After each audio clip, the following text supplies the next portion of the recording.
Well. Ethel Cain back. Start of 2025. She had released a debut album.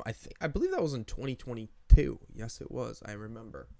And that album blew me away. It did. It kind of like progressively got into my skin. You know what I mean? Like I liked it when it came out. And I do think seeing her live kind of benefited how much I liked it. But as the years have progressed, the past couple years, I just think I've enjoyed it more and more. It's classic. It really is. The story of seeing her live, I must say, if there's Ethel Cain fans here, it's just such a good story to me. Okay. I'm with my boy and we were going to go see Japanese Breakfast. Picks me up. We drive. We get to the venue, and there's no one at the venue, right? Like at the parking. And it's like, oh, this is weird. Finds out there that, the band isn't coming because of COVID. Like they're rescheduling. It's like, oh shit, that sucks. And in his head, he's like, all right, well, you think there's any other live concerts we can go to? So I do my research, right? And I saw Ethel Cain there. And Ethel Cain, I'd listened to that album for the first time like 2 weeks prior. So I was like, oh yeah, I really like Ethel Cain's new album. Like it'd be cool to see her live. Like shit, dude, tickets are $20.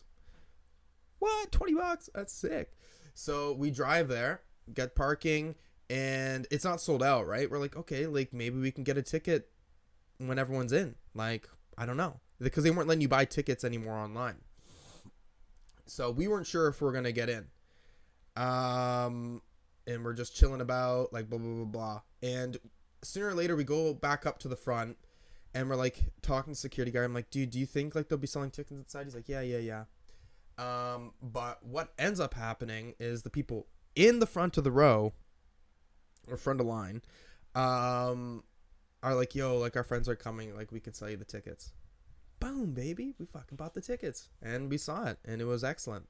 So, yeah, that was a wonderful day. Anyways, let's get into this. I have heard about the fact that this is like an EP, not an album. I understand it's 90 minutes long. This is just based off of a contractual obligation with her label, I guess. There's some drone stuff on here as well. I don't know what to think. Don't know what to expect. I'm just going to dive into it and see if I like it,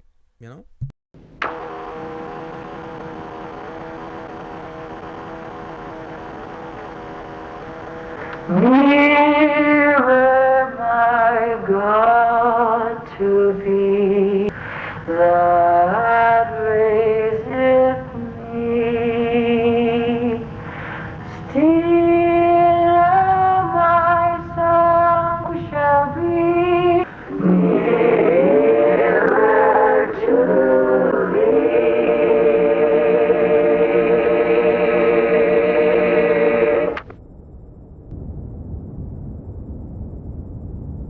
heaven has forsaken the masturbator.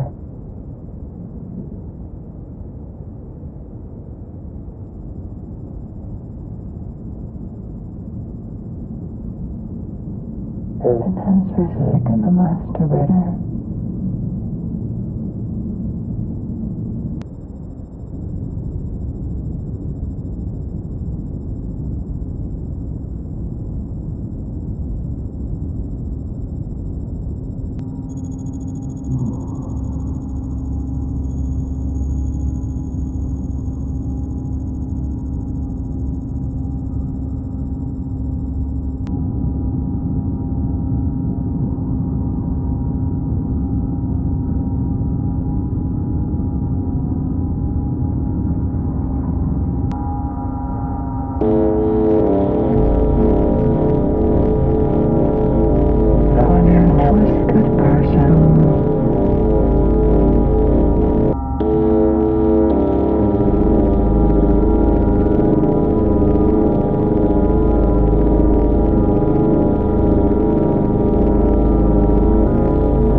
everybody.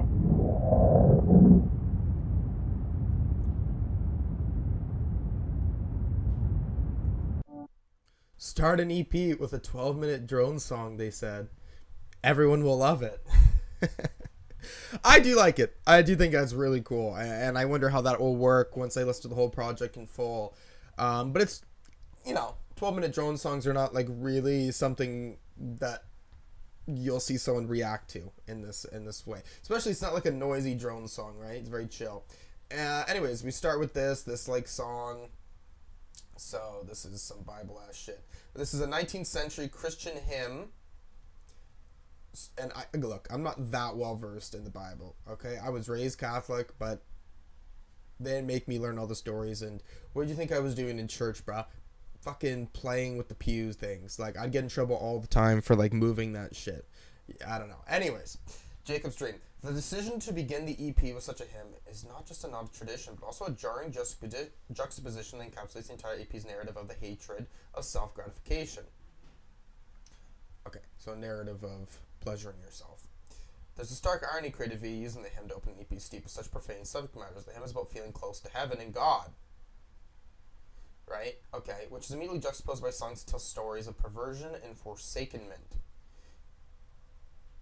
Yeah, and then masturbation thing. Masturbation is a sin, considered a heinous practice condemned by Christian doctrine due to the misuse of the sacred gift of sexuality. That's true. Masturbation is considered a sin in Catholicism. But if you were in my elementary school, you were told that if you masturbated, you were gay. I don't know why that was a thing. I'm pretty sure all those fuckers grew out of that once they reached high school age. Anyways, yeah, so then you go into this. Heaven has forsaken the masturbator. Heaven has forsaken the masturbator.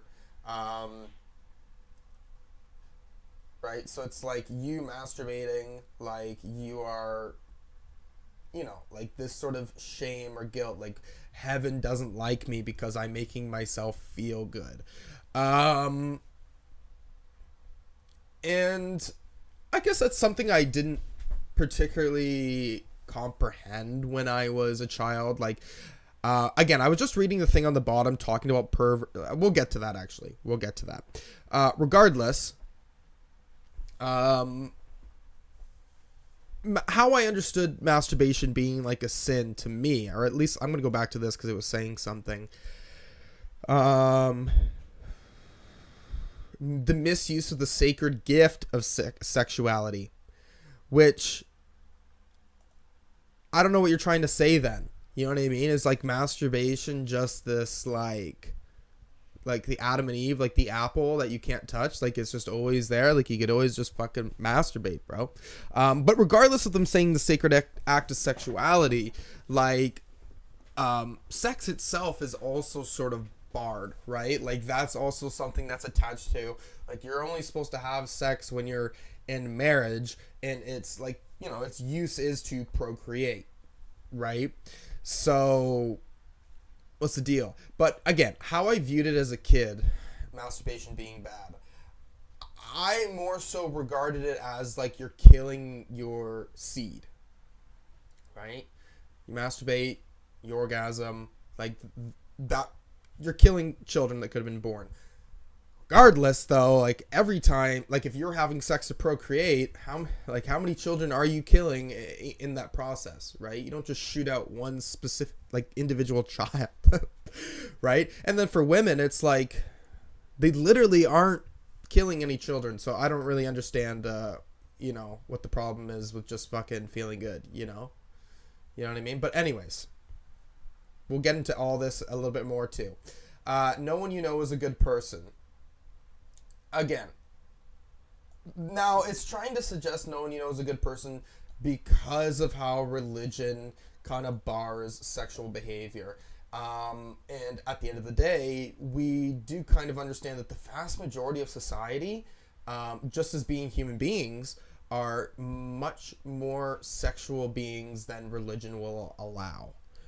You know what I mean? Like, Like, you could say, like, yeah, religion tells me to do this, but who you are as a person, like, how you got that mind ticking, it's probably a lot more sexual than you know what I mean? And I don't know the numbers of people who are attempting to repress that because of religion. Whatever, right?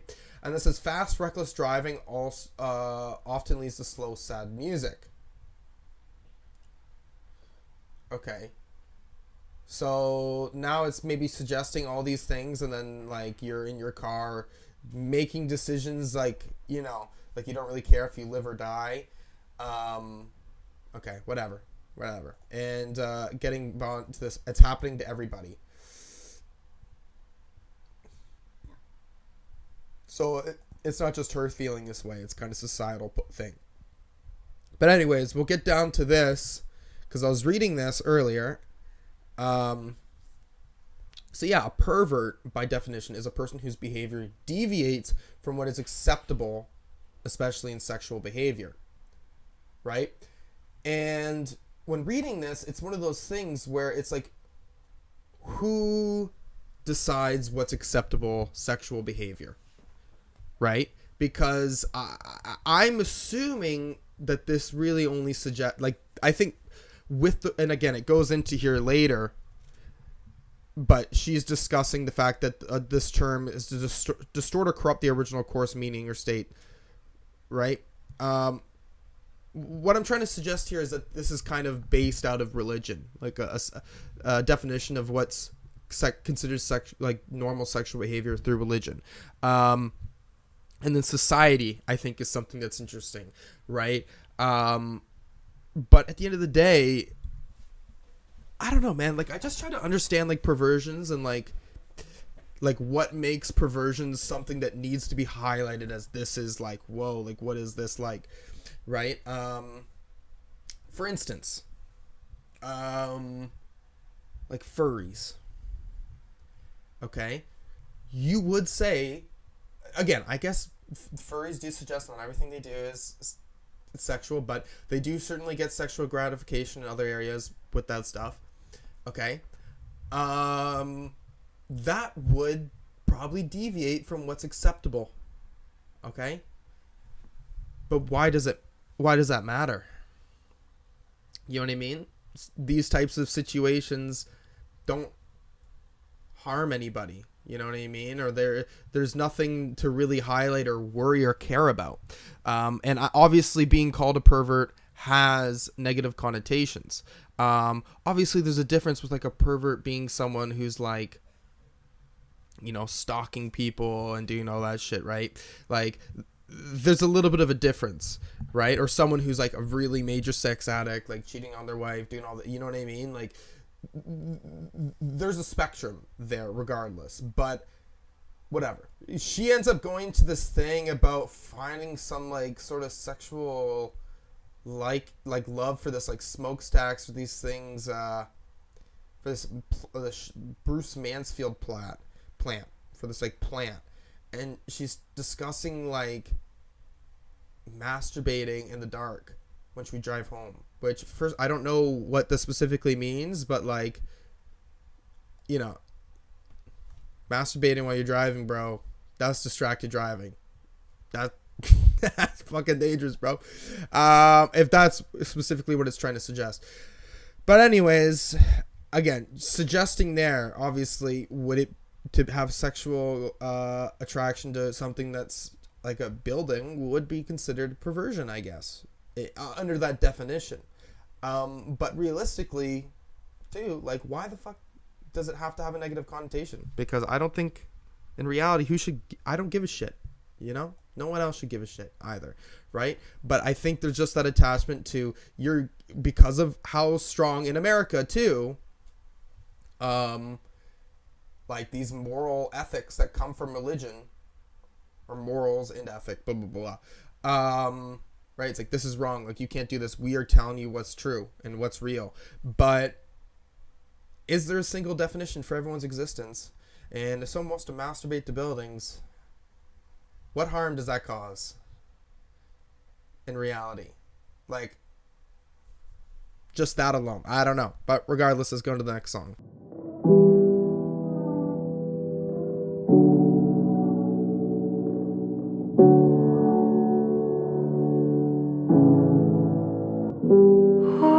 Whatever's wrong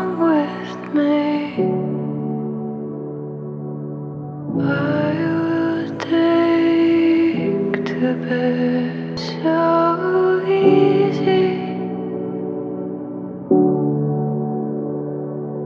Nature chews on me.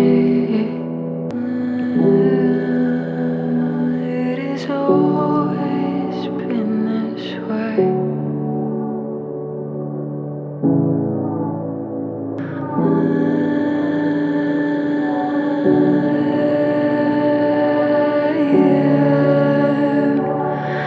Punished by love.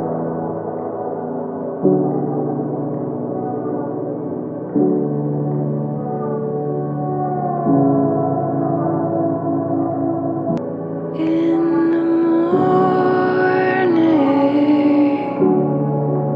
I will warm myself again. Shame is sharp, and my skin gives so easy that I was an angel, but they made me leave.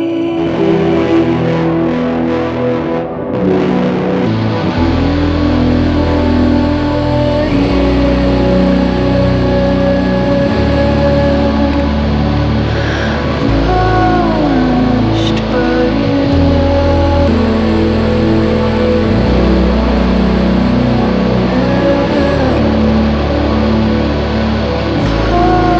punished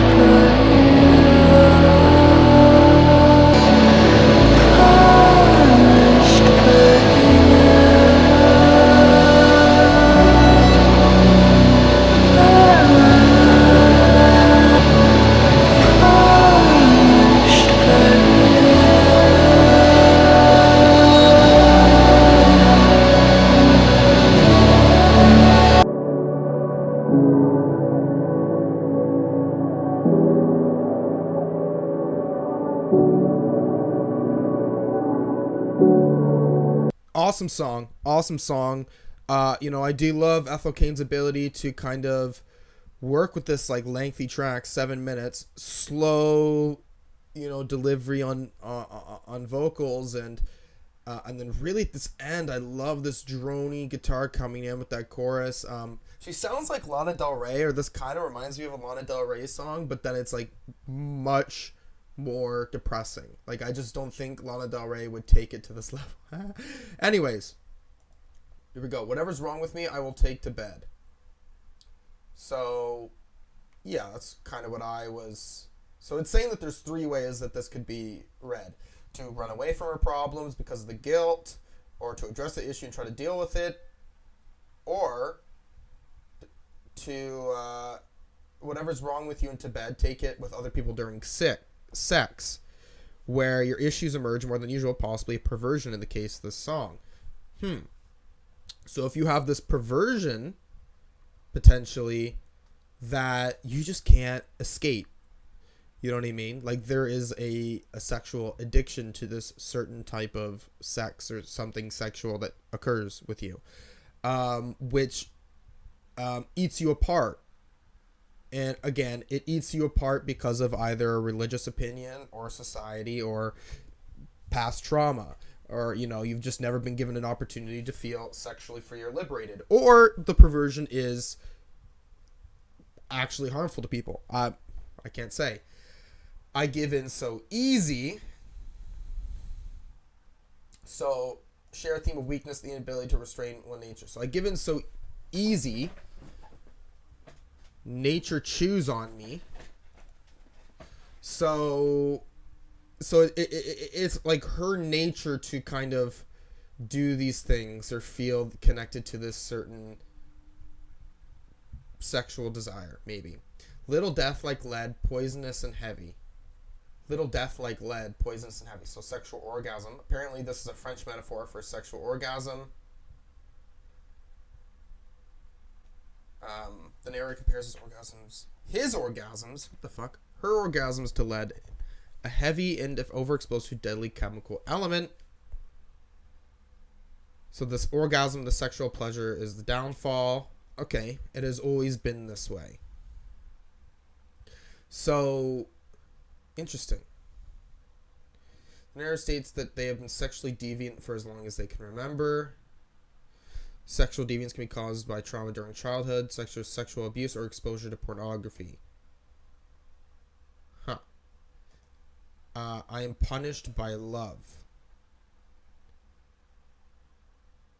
A common thing that pedophilic offenders say to justify their actions is that it's just love, when in reality it is only lust, and this lust only benefits one person in the situation, the adult. If the father of the child the narrator abused, shooting the narrator is considered an act of love towards the child. This could mean that the narrator feels punished by the love of the father that led him to shoot the narrator. And then it's talking about the fallen angel Ashmedai for cast out of heaven for being too lustful. After being cast out of heaven, he becomes smitten with his love for Sarah, which led to him killing all 7 of her successive husbands. Man, it's like Scott Pilgrim versus the world, bro. Hayden has a tattoo on her forehead of the angel Gabriel and demon Ashmedai. Interesting. So Ashmedai, do you feel in a way attached to this, like you're too lustful? And then Gabriel, he's my boy. He's one of my favorite archangels. I think initially I was told by a psychic that was like one that to pay attention to, but I think it's Michael's my main boy now. Anyways, being punished by your sort of sexual perversions. Again, this is like, you're not really saying what your sexual perversions are, but regardless, I do think that it's important to recognize, the shame and guilt that you're being honest about. That it's like you think there's something fucked up with you, and it's always been this way. In the morning, I will mar myself again. Okay, so in the morning, you'll wake up. It's saying that this is about a molestation of a child. What the fuck? Oh, okay. It's via Tumblr. This song is discussing a pedophile. Okay. I thought it was all like her. That's why I was saying he. So then again, this is, again, pedophilia is actually something, let me fix this. Pedophilia is actually something that's considered a mental illness. All right? Which certain levels of sexual deviancy could be seen as, right? And this song, so specifically it's saying that this song is about a pedophile, was shot by the child's father, lives in exile, where he's basically living with that guilt. Which is, again, I think this song kind of details something for us, though. In society, yes, like when it comes to pedophiles, I don't think that there's any really love for pedophiles, right? Doing anything to a child is bad. And it's one of those things where, like, how do you stop someone from being a pedophile, right? Yes, you need to stop them from doing anything to a child. Like, that is important, right? But what I'm trying to suggest is, how do you stop that in the mind? And especially when you look at a situation like what this song is suggesting, where, and this is obvious, right? Like, there will be pedophiles like this. Yeah, there's going to be pedophiles out there who feel guilty about what they've done, who don't like that they feel this way. How do they escape that? Do you know what I mean? And like I just said, pedophilia is a mental illness. I'm not going to be able to group all pedophiles in the sociopath thing. You know what I mean? Like, these people need help. They really do. Who's going to give that help? Not me. I'm not a professional. Anyways, let's go. He was a natural plosh saying, "You won't forget this." This guy was murdered. Oh, no. Sorry. Gary Ploush. There was a shooting broadcast on live TV of this guy. Shame is sharp and my skin gives so easy. There is a drive-through Miracle Village, a town specifically made for registered sex offenders to reside in. Only God knows, only God would believe that I was an angel, but they made me leave. Okay, the narrator believes it's himself to be righteous in what he does in the eyes of God, even though he has done some egregious things such as molesting a child. In theology, is a word used to describe the concept of justification in relation to salvation. It refers to the process by which a person is declared righteous before God. Whoever made him leave could be the law, or people in his life who have cast him out to the perversions of sins that he has acted upon.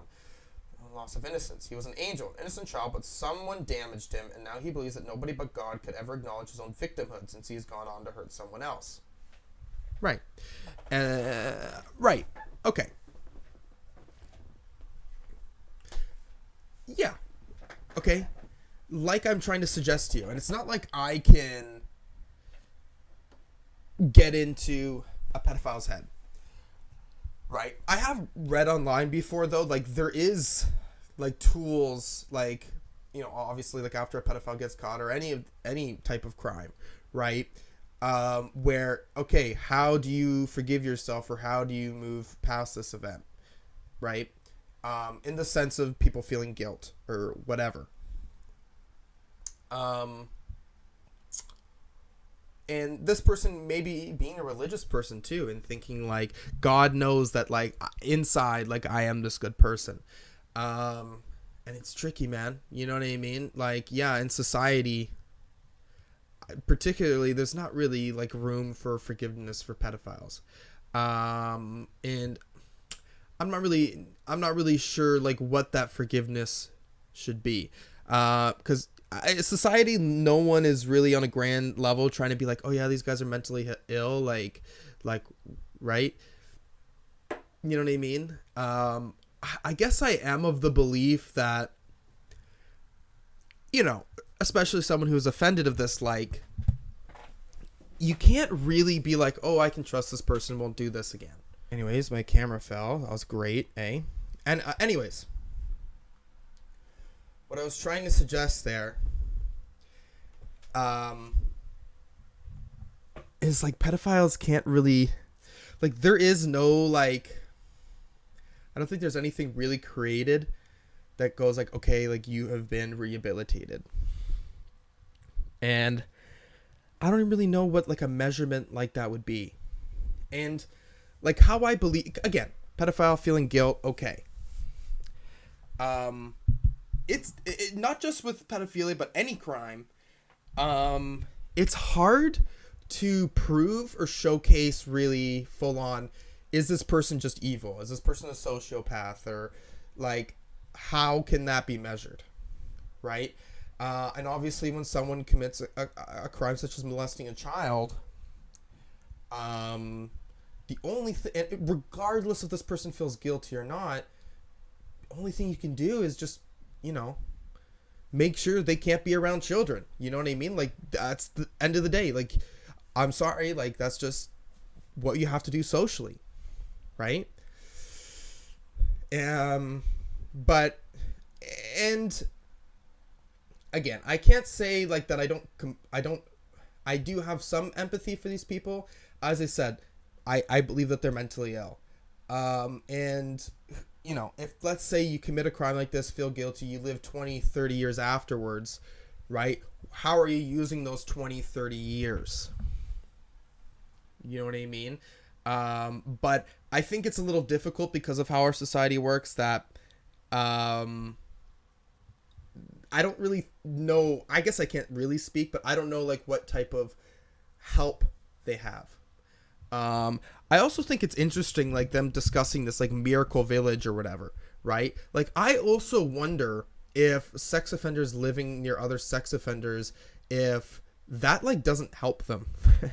Do you know what I mean? Like in the sense where, because if someone there is reoffending, I almost feel like there's a chance to feel valid in their behavior. I don't know. Regardless, that's person's being punished for love.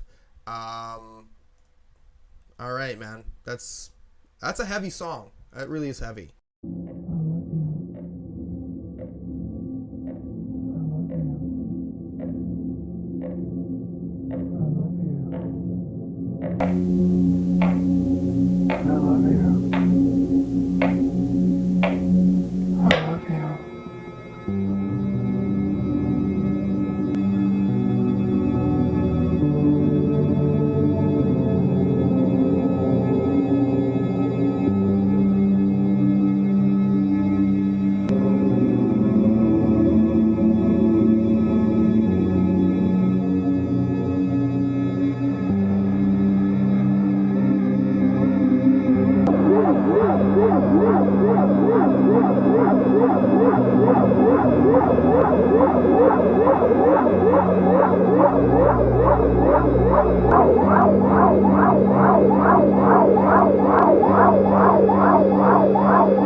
to this like a good choice. Fuck, I don't know if like I'll have to continue talking about all these songs too. I'm an hour in. I just finished 3 songs, man. Like, fuck, this is an hour and a half long. It's gonna take me 3 hours to fucking record this. God damn. I don't have that much time either because I have to go to a car appointment. I actually had a car appointment as we're speaking now, but they were like, come in a couple hours because they're busy. I was like, fuck it, I'll react to Ethel Cain. So we start off with the I love you. Who knows who she's saying that to? There's a point where everything bent down and it took everything, or took something from me, something I can't quite explain. I always wondered if it would come back and love me the way it said it was supposed to, but maybe it lied. Maybe it was all a lie.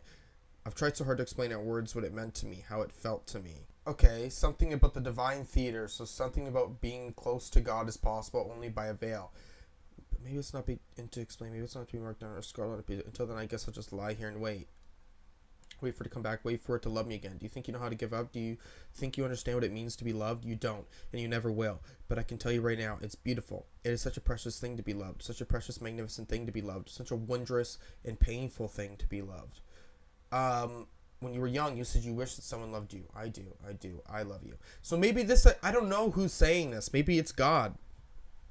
I don't know if this is in relation to the last song, but if this person's really fucked in the head, and it's like, you know, you feel like you're in this situation now where you want to be loved, but you're not going to get that love, right? You're not going to get that love, and it kind of connects to, now you connect it to when you're innocent youth and understanding love, and now that's not something that's going to happen, but, you know, regardless of who you are as a person, you still have this love from God. I don't know. That's just potentially, that's what I can read here.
Time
This one's even less sort of easy to get into compared to Punish. But this is slowcore as fuck, bruh. Cool. I was just reading the Vacillator, so I was reading the thing at the bottom here. Like, this is someone who is usually, like, indecisive or hesitant out of fear. And so in relationships, they will have an idealistic view of love and crave emotional connection, but they'll be sensitive to rejection and abandonment. And so, like, within a relationship, it'll be very intense, but then it will sort of fizzle out. And, you know, the way that they'll think about things is not in reality, and they'll be upset about that. You're so smooth. If you want, you can bite me, and I won't move. So now they're saying, like, oh, if I'm not alone, I'll let this person do whatever I want. If you want, you can bite me, I won't move. You won't lose me to thunder and lightning, but you could to crowded rooms. Okay, so you won't lose me to thunder and lightning, but you will to crowding rooms. And what that is trying to suggest is that when you're in a crowded room, you're detaching them from their suitor. Therefore, they're alone with their thoughts. Ooh. I like the sound you make when you're clawing at the edge and without escape. Do you like that, baby? I could make you come 20 times a day, close the door, let me in. So this person's extremely sexual, but it has maybe more to do with keeping this person to you, like close to you. Close the door, let me in. If you love me, keep it to yourself.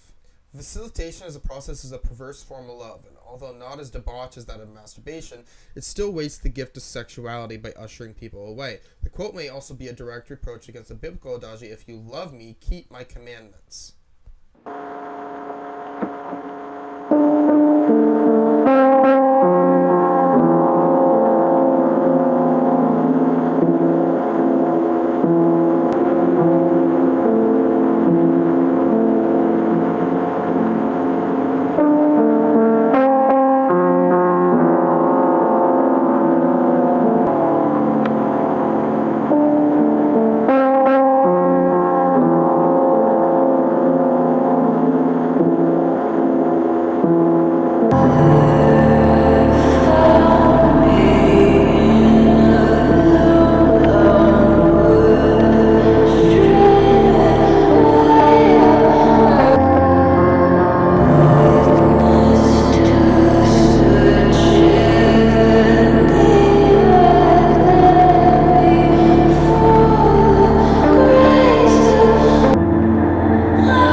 Wow. I gotta say, like, her fans are not gonna get this, bro. Like, a certain majority of her fans, because Ethel Cain, I think, had made a decent name for herself with that Preacher's Daughter album, okay? Like, she definitely got a good fan base. And this is just a way different sound. This is too fucking weird, okay? There's an audience for this, right? But this is more just, you know, I don't mean to be, but, like, this is for some of those nerdy fuckers like me, okay? Weird shit. This one's very droney, too, even if it is one of the 6-minute tracks. So let's get into the lyrics here. There I found me in a long, long wood astray, midway of mortal life, witness to such agony, but there before the grace of God go I. Dante Alighieri, the Divine Comedy. You're in the middle of one's life, Christ at the crossroads, with the imagery of the cross and surrounding earnest of the Golgotha, the resting place of Christ himself, an allegory for how one must torture oneself and their humanly sins to reach true heavenly virtue. They seek guidance from God's glory to find meaning in this absolutism and this endless agony. So the person's cries fall on God's deaf ears, ultimately caves into indulgence, and sacrifices his religious permanence for self-gratification. I want to know love. I want to know what it feels like. Giving up pursuing heavenly virtues, the individual takes a turn that goes towards purgatory, all in the name of unbridled love. And then it goes into it feels good. So, okay, and then it says Ethel warbles through the lyric much like the fainted breath that occurs when one masturbates. Okay.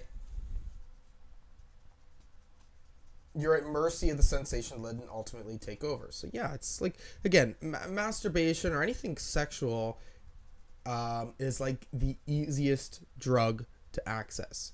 Okay, and us humans, we do like drugs. We do like to feel good. Okay, and when we do feel good, it's hard to stop that. But then again, one thing I'm trying to suggest here is when it comes to masturbation, we are only really being told these harms truly from like a morally religious point of view, right? Here it was going into something here. An onanist is someone who partakes in onanism. In other words, masturbation, or more specifically, the action of coitus interruptus, which is said something about pulling out. What? Okay, because I've never had to look at the word coitus interruptus. Okay, but okay.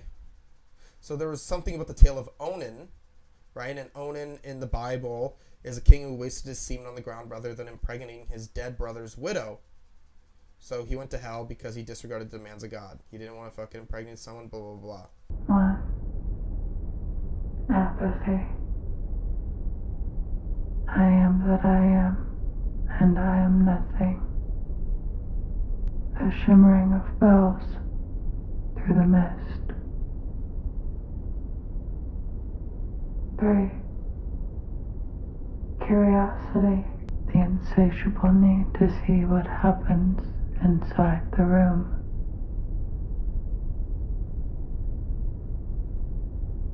4. Of sensation. Beauty. Overwhelming. I will dislocate my jaw to fit it all in. Yes, the pull. Send down your cordage of suffocation and let me in. Sent over the edge, I sigh. Flush against the veil, I sing. It is no good bearing false witness. The sinner's errand, the fool's errand. 8. Resentment. Hate.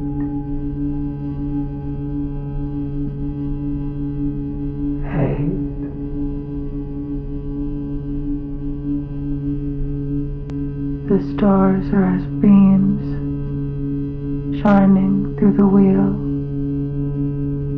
I am sure that hell must be cold. 11. Annihilation. This agony, such is the consequence of audience. 12. Desolation. Therein lies sacred geometry of onanism. I am that I was, as I no longer am, for I am nothing.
That's a wild one. Like the last half getting with that drone stuff. This one's the eerie, creepy fucking drone. And then we have her like, there's like this list of shit beforehand where she's going lyrically or like in a spoken word type thing. And okay, so let's get into that. This is fucking weird. 1, apathy. I am what I am and I am nothing. Yeah, apathy. First, lack of interest, enthusiasm, concern, and feeling virtually nothing, while pain justifies its entirety by the feeling of pain. Yeah, so she's like nothing. She's feeling very disconnected.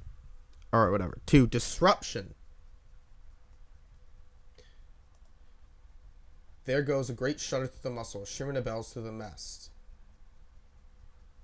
So you can't escape the great dark and become aware of the ring in transcendence. 3, curiosity.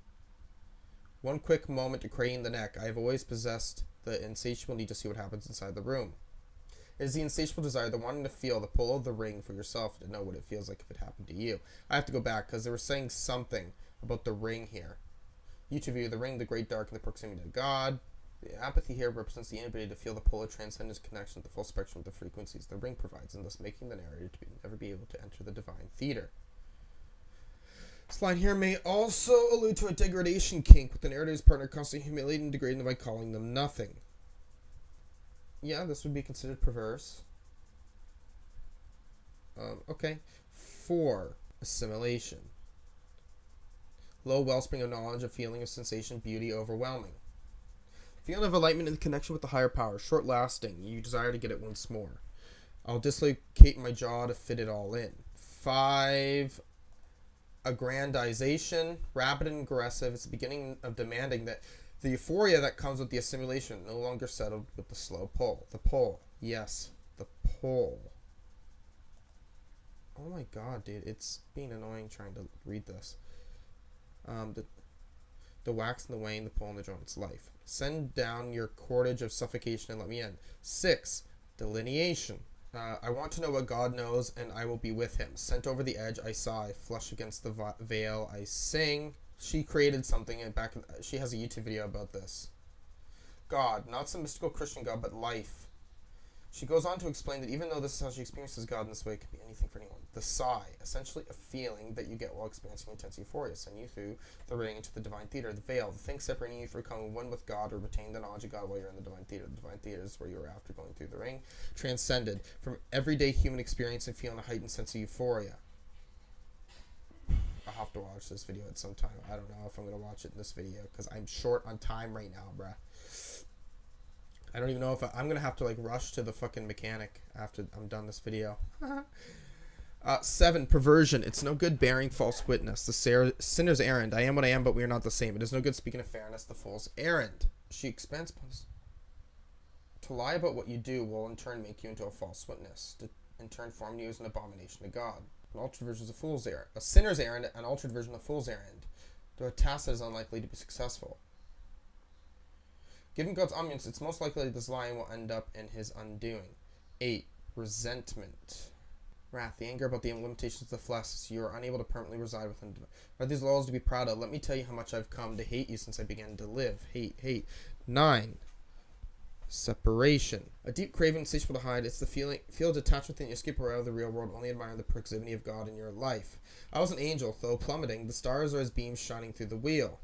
Calling back to the second Punished is once again retelling the tale of Asmodeus and his subsequent exile from heaven. I am sure that hell must be cold. 10. Interesting. Hell usually is considered hot. Degradation. Torn feeling split between the great dark and the divine theory. Begin to sink into wallow in self-pity upon entering the hole. Nature chews on me. 10th pillar of the 12 pillars. Simulacrum. Degradation. First, the process in which the beauty or quality of something is destroyed or spoiled. However, when the name of this pillar was revealed on a now deleted Instagram post attached to the post of the 46-second clip of a man committing the heinous act of masturbate, in this case, the degradation referred to degradation kink. Okay, 11, annihilation. Almost finished here. Oh my god. Destruction of oneself within the reality because of the depriving separation from the divine. This agony, such as the consequence of audience. I will claw my way back to the great dark, and we will not speak of this place again. So the great dark is a place of normality, the reality in which grounds us to the baseline of existence. Clawing back from that of the divine theater, a place of absolute tranquility. Almost gatekeep it and away from the general populace. 12. Desolation. Therein lies sacred geometry of onanism, of Ouroboros, of punishment. I am that I was as I no longer am. Okay. Both cyclical in nature, desolation hides in the void of the situation in the middle. Onanism as a geometrical structure is complex in its outskirts, but in the middle there is a perfect nothing, sex as shallow as it comes. Same can be said for the ever-eating Ouroboros, self-punishing and consistent ruination, drawing lines to our neighbor's hatred over it. Okay. So it's like, it seems like trying to have some religious connection to these things, you're trying to feel closer to God, but by the end you end up just eating yourself. You end up just being in your own little situation of punishing yourself. This is fucking just nuts.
Okay. Oh my gosh. I'm gonna wrap this up though too, because I have to get to the fucking mechanic, bro. And then my computer crashed while doing this song. Anyways, so it's like a piano-driven song. It's quite nice. Lengthy. It's like one of those things where it's like I don't see this really listening to this on my own time, maybe, but has an interesting sort of spoken outro where it's discussing this guy who keeps trying to run as long as he can until he can like die of a heart attack. But he just keeps trying every day, and he never dies until the point where he realizes he doesn't want to die anymore. It's saying here, or it's trying to suggest that we run away from our problems, or we're trying to escape, and one day we don't need to, and we'll accept our fate and embrace the existence.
I'll take it.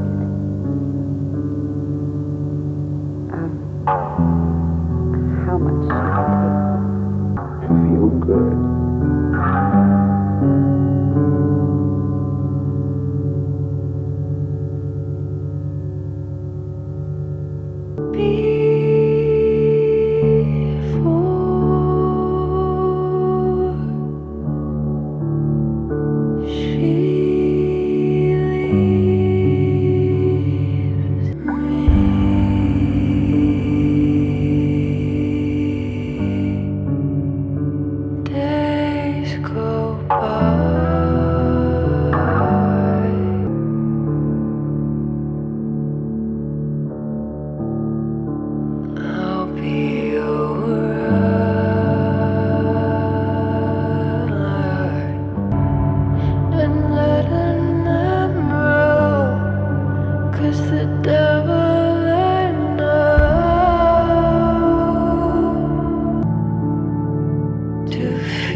And pretend at the chain link that I am the wood as I'm leaning my head back. Yet here I am empty, watching love of mine leave me in my ember waves.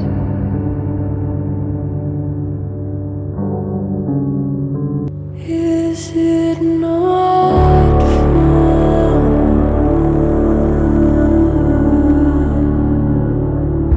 to feel many other ways?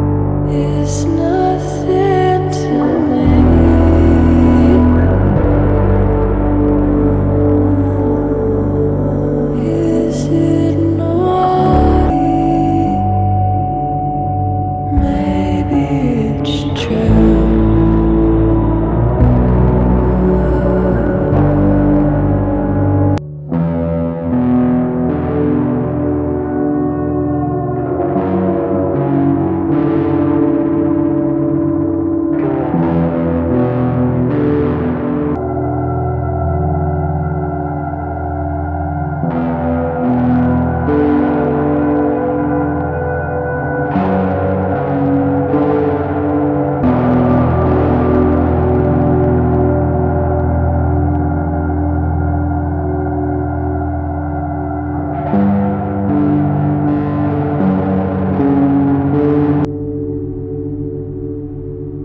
favorite song on the I album? can't feel anything. You think it's going to be a drone song because of its length, but it's not.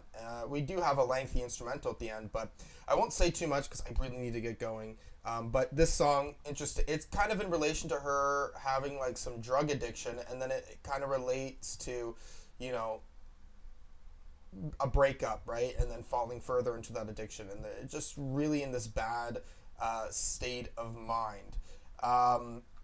So interesting to end this album, right? We're talking about perversion, and again, this is talking about drug addiction, but it could be in relation to perversion too, in the sense where sex, where these perversions can be an addiction that can really fuck with you mentally. So it's like her struggling with this continuously throughout the album, and it just seems kind of fatalist at the end, and that she continues to push forward, or whoever the protagonist is.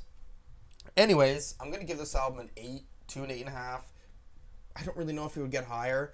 I really have to like feel like the drone parts work for the conceptual, aspect of this album. So I think this concept of this album that was really, really, really, really strong, like in the 9 out of 10 and up region. So if I can get into the music a little bit better, I think it could work. And I will re-listen to this album when I'm at the mechanics. Okay, and I may be back. Maybe I'll record something about one of her videos. I don't know. We'll see. Okay. I listened to Perverts a few more times. 2 more times. I started listening to it a third time. But my opinion, I give it an 8 to an 8.5 in the video. I'm definitely going to drop it down to a 7.5. It's like kind of 8-ish. But I think this type of album is just so like... I'm not going to really return to this type of drone album. You know what I mean? It doesn't have that sort... It's not hooking me like Preacher's Daughter. And I know that's not the intent. And I do think that there's going to be a lot of fans who will listen to this and not pick up on it. You know what I mean? Like this is... She had some mainstream appeal slightly with that album. This is like, left field shit. But I still think that there's strong emotion in the songs that aren't drone-esque, but I do think that there's some variety with the drone stuff, but I do think what sells most with this album is lyrically. I think like she is a fantastic songwriter for sure, and I think being able to sort of piece it's like a very like weird religious understanding of the world, and I like skimmed through that video that was sort of being referenced on Genius, that the ring, the great dark, and proximity to God, and I know that there was sort of some stuff like that in the lyrics of this album, and I was just like, I don't know if I can do this. I don't know if I can watch this. Like I was hesitant on reacting to it, and I don't think I will. She makes a lot of interesting videos. Like she's kind of just like yapping about stuff, which I think is kind of interesting because not many artists would do that just like on a main YouTube page. But yeah, she's an interesting figure in art and music, I will say. And I do think that, trying to just discuss sort of perversions or potentially sex addiction, and how that's sort of in relation to maybe a traditional Catholic understanding of these things being immoral, and how that can affect or impact you mentally. And I mean, again, I guess one thing is too, like a song like Punish doesn't directly feel like it's talking about her, at least with how Genius is suggested, but still kind of fitting in that narrative. Yeah, I don't know, man. Preacher's Daughter, I actually did not like look into the lyrics of that when I listened to it, which maybe that would be beneficial for me because I'm aware of that kind of being in relation to problems with like Christianity. What the fuck? I gotta stop yapping now. Okay, I like this album, I do. I'm likely not going to fully return to it though. That's just the reality, okay? It's not really what I wanted by Ethel Cain. I'm glad that this is fresh and unique. And if this is fresh and unique, I wonder what she'll do next, Okay, if she wants to do something else fresh and unique, cool. But regardless of this not being re-listenable, I will say that one-time listen, I do think I gained a lot of substance, a lot of things to chew on. It was a unique experience, so I gotta thank her for that. Yeah. If there's anything else you want to see me react to, anything else, you can put a comment down below. And thank you for watching. Peace.